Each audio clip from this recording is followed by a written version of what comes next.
وہاں پر اشرافیہ کا قبضہ تھا اور چوکیدار اور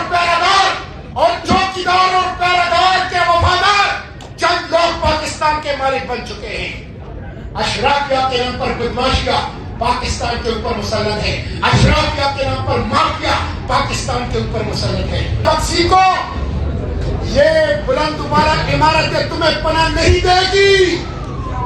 عوام جب پھر رہیں گے پھر عوام کا سامنا نہیں کر سکو گے، اور جو قانونی راستے سے ایئرپورٹ سے جاتے ہیں ان کو آپ ایئرپورٹ پر بےعزت کر رہے ہیں، ان کے پاسپورٹ پڑ رہے ہیں۔ 27 آئینی ترمیم عدلیہ کو بے اختیار کرنا ہے، جن لوگوں کے ہاتھوں میں طاقت کا ارتکاز کرنا ہے اور استثناء دینا ہے۔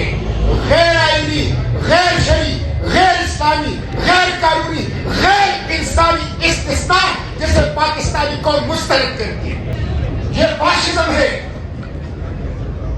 ہم اس کی مذمت کرتے ہیں اور یہ اس بات کی علامت ہے کہ یہ حکومت خوفزدہ ہے، یہ انسانی حقوق کا قاتل ہے اور یہ اختلافی حوالوں سے ڈرتی ہے۔ اس لیے میں مطالبہ کرتا ہوں، عمران خان ضمیر کا قیدی ہے، ان کو رہا کرو۔ علی وزیر ضمیر کا قیدی ہے، ان کو رہا کرو۔ علی وزیر کے اوپر سرے سے کوئی FIR نہیں ہے، ان کے وکلاء پریشان ہیں علی وزیر کے کہ ہم کس چیز میں ان کا کیس لڑیں، بغیر کسی وجہ کے ان کو قید میں رکھا گیا ہے۔ مہرنگ بلوچ کو رہا کرو، عمران خان کو رہا کرو، علی وزیر کو رہا کرو، مہرنگ بلوچ کو رہا کرو، سیاسی قیدیوں کو رہا کرو۔ انٹرنیشنل اسٹیبلائزیشن کورٹس میں امریکی مقاصد کے لیے، اسرائیل کے اہداف کی تکمیل کے لیے پاکستانی افواج کی شمولیت کو پاکستانی قوم قبول نہیں کرے گی انشاءاللہ۔ ہم کسی صورت اس کو تسلیم نہیں کریں گے۔ اس لیے ہوش میں رہ لو، اسرائیل کے لیے پاکستان کے افواج کا استعمال نامنظور۔ راستہ کیا ہے؟ مزاحمت، مزاحمت، مزاحمت، مزاحمت، مزاحمت، مزاحمت، سڑکوں کے اوپر، چوکوں کے اوپر، چوراہوں کے اوپر، تعلیمی اداروں میں، پریس کلبوں میں، بار ایسوسیشن میں، شہروں میں، گلیوں اور دیہاتوں میں اس ظلم اور فاشزم کے خلاف مزاحمت، یہی راستہ ہے اور کوئی راستہ نہیں ہے۔ اور دونوں واقعات سے ہماری اسٹیبلشمنٹ اور مقتدرہ نے کوئی سبق نہیں سیکھا۔ ایک واقعہ 16 دسمبر 2014 کا آرمی پبلک سکول پشاور کا واقعہ ہے۔ اگر آرمی پبلک سکول پشاور کے ذمہ داران کو سزا دی جاتی، احتساب ہوتا، تو آج پاکستان میں دہشت گردی نہ ہوتی۔ آج پاکستان میں اگر دہشت گردی ہے، اس کا مطلب ہے 16 دسمبر 2014 APS کے ذمہ داران ان کا احتساب نہیں ہوا ہے۔ اور دوسرا واقعہ 16 دسمبر 1971 کا ہے۔ 16 دسمبر 1971 کو جب ملک دورہ ہوا، کیوں ہوا؟ دو وجوہات کی وجہ سے ہوا۔ ایک، مینڈیٹ کو تسلیم نہیں کیا گیا، دوسرا، فیڈریٹنگ یونٹ کو اس کے حقوق نہیں کیے گئے۔ آج بھی مینڈیٹ کے اوپر ڈاکہ ڈالا گیا ہے، آج بھی فیڈریٹنگ یونٹ کو ان کے حقوق سے محروم رکھا جا رہا ہے۔ اس لیے ہماری مقتدرہ، ہماری اسٹیبلشمنٹ نے قسم کھائی ہے کہ انہوں نے لرن نہیں کرنا، انہوں نے ماضی کے واقعات سے، سانحات سے سبق نہیں سیکھنا۔ میں پوچھنا چاہتا ہوں، سہراب برکت اور ان جیسے دیگر صحافی کیوں جیل میں ہیں؟ آج ایمنسٹی انٹرنیشنل آپ کے چہرے سے نقاب اتار رہی ہے۔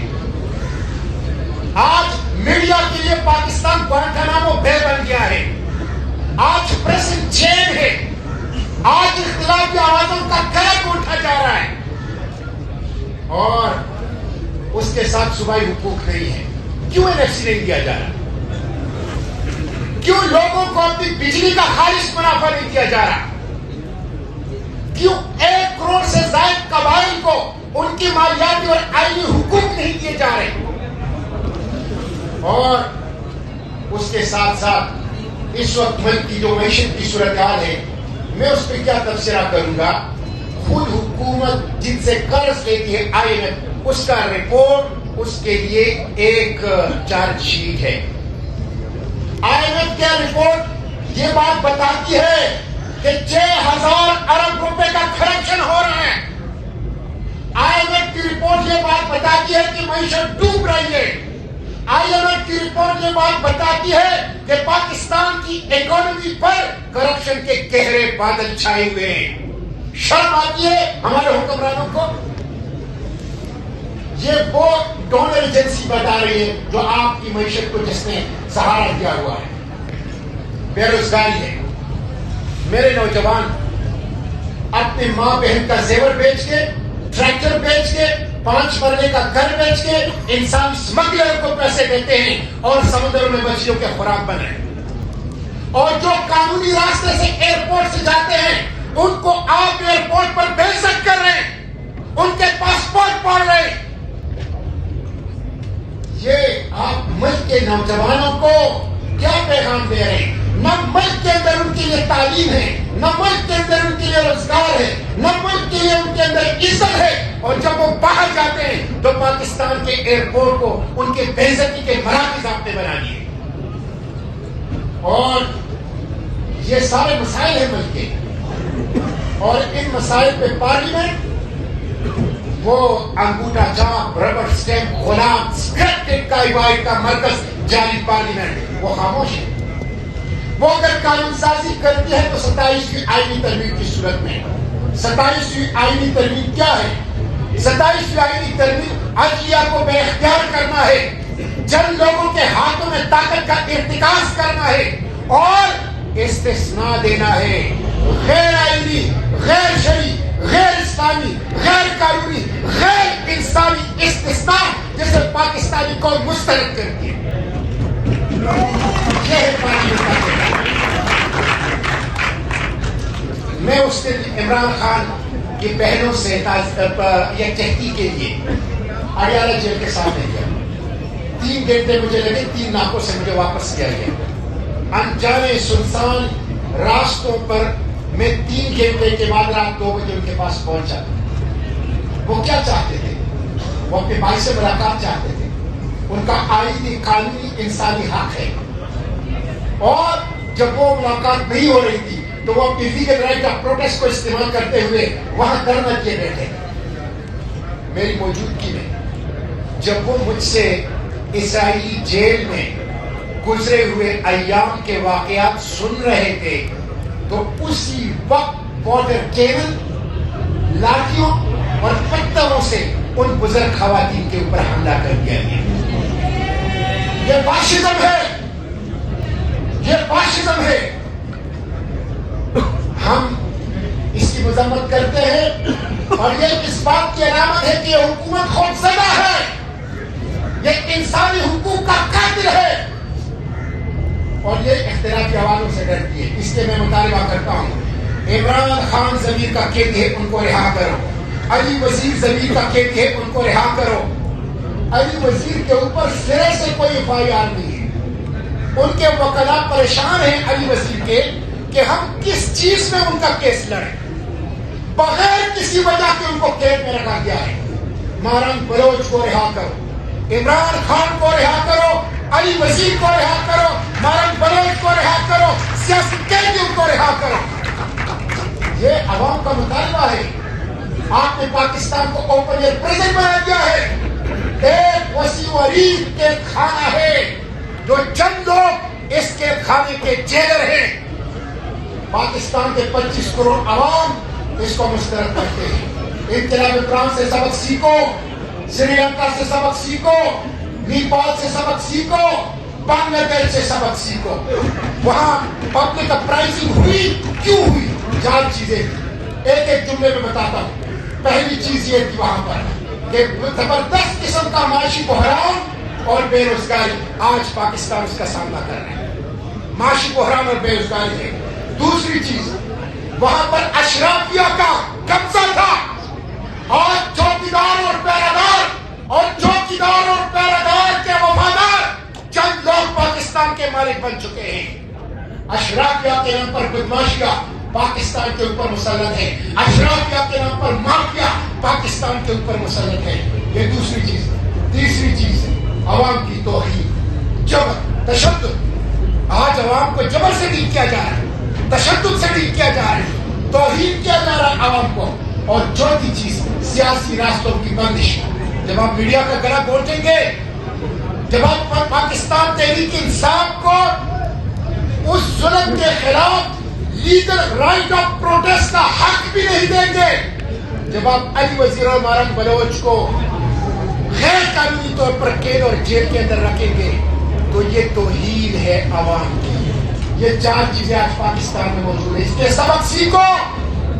ये बुलंद तुम्हारा इमारतें तुम्हें पनाह नहीं देगी। अवाम जब बिखरेंगे फिर अवाम का सामना नहीं कर सकोगे।